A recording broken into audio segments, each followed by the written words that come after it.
point today that every community is entirely different, every individual is different, and all of your communities are entirely different, so pre-release conditions are necessary to have effective community engagement. And the main thing, like Fiona mentioned, it is trust, and you have to be genuine, as Fiona said. You have to be open, and you have to be very consistent with the actions that you engage in. You can't turn on the engagement tap and then turn it off. Engage on one thing and not engage on another. That's one way to surely piss people off in a big way. So I see my job mainly as one of reputation management. It's probably because I come out of marketing, but I see that every transaction our customer has with the council, it should go away with increased confidence in the organisation and building up that trust. And we measure that on the annual community satisfaction survey, so we can see how that's actually tracking. And in our case, we've had some fairly remarkable turnaround because of the way we've changed how we engage with our communities. We have a whole of council approach to community engagement, and we have this system of representative democracy, as Andrew said, and we're trying to place alongside that participatory democracy approach. And we see that each one actually reinforces the other. So we end up with a council plan that the council develops inside, and then we end up with plans that each community's got. And that community plan's developed by the community for the community. It's got nothing to do with the council, so it can take anything that communities want in it. We don't want the council plan and the community plan to be similar, they're just completely different things. But if our representative democracy system is working, those two plans should come together over time. If our councils are representing communities, what communities want, they should actually come together. So we're sort of tolerating having a number of different ideas in our mind at the same time and trying to encourage everyone to recognise that people might have outlandish, stupid even ideas, but you shouldn't call them outlandish, you shouldn't call them stupid. It's their idea and it's valid. That's what they want.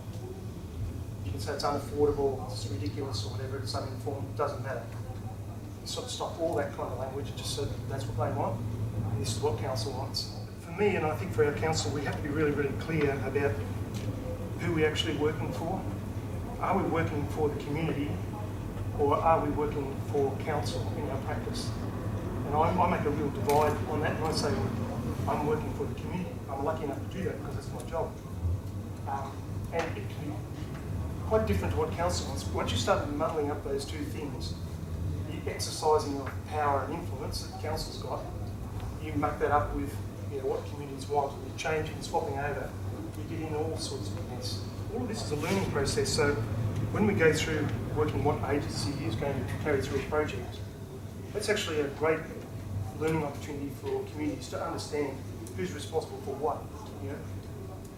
Most of the roads in our Shire, big roads, nothing to do with the council, and they're crap because they haven't been maintained, been cutting money out every year. And they're all the highways, and okay, council gets slammed for that sort of stuff, not maintaining the roads, but this is a real opportunity to say, well, if you want that road fixed, it's a big roads thing, and you can sort of make it fairly clear what the limits of council's efforts can be, and this will become more important, I think, when we have rate capping kind of bite on a bit more, and people will start to appreciate that if they want change to occur in their communities, you don't have to get off their backsides and get into it, because you can't look to council to just give you on every issue. It's about building relationships with these communities. It's about establishing connections to influence and power so that they can get what they want. Once they start working on projects, they're actually emulating what the council does, because council does projects as well. So by working through a project, often it's focusing on what the outcome is of the project. It's not about the project at all. It's about the journey more than the destination, if that sort of makes sense. So there's a whole lot of outcomes coming out there for the community that really increases their capacity. And we see it all over our little towns. People are tremendously well connected through, everyone's got a different network. and they can pull in resources and expertise to get stuff done that council could never go in the every council policy we have, we must record the community engagement that informed it, and the policy can't be presented to council unless that's documented. So it's making sure that everyone in the organisation knows that community engagement is an essential part of developing any policy. Professor Jim Cavey in Queensland, we have training for all our staff and all our councillors about how to use that toolkit. Sign memorandums of understanding with our community groups whenever we're doing a project. We might think as a council that a project doesn't have any merit whatsoever. We still support communities to go ahead with those projects. And if it's on council land, we sign an MOU. And that just documents what the community will do, what the council will do. So in future, changes in personnel, whatever, changes in circumstances, the community's got a written commitment of what the council is going to do, some feedback, and it's documented in what pisses you off about council. And there's lots of things like you phone up with a request and you just don't get a response. We've got a policy that says you've got to respond within 3 working days, So we get this sort of documented, and you have a community consultation and you get something that comes out of it, and there's no resemblance to any comment anyone made. So I see it, the thing we need to do most in community engagement is to work on ourselves.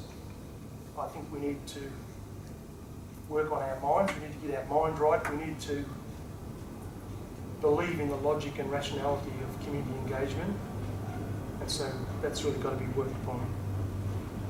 We also need to get our body right. By that I mean our presence in the community. 90% of our communication is non-verbal. It doesn't matter what we say, it's what we do. So it's all very well to have your mind right, to think, oh, this is a great idea, I think we should do it, and then you don't do anything about it. It's when that sort of happens, so I think you've got to get that right. And the most important thing I think is you have to get the spirit right. You have to be doing it for the right reasons.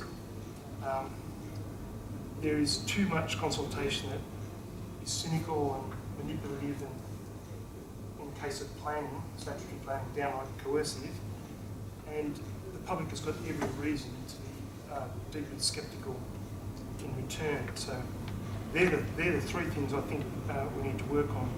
And just one last tip. When you're sort of learning to write things, you often hear that you can really improve your writing by working out who you're writing for.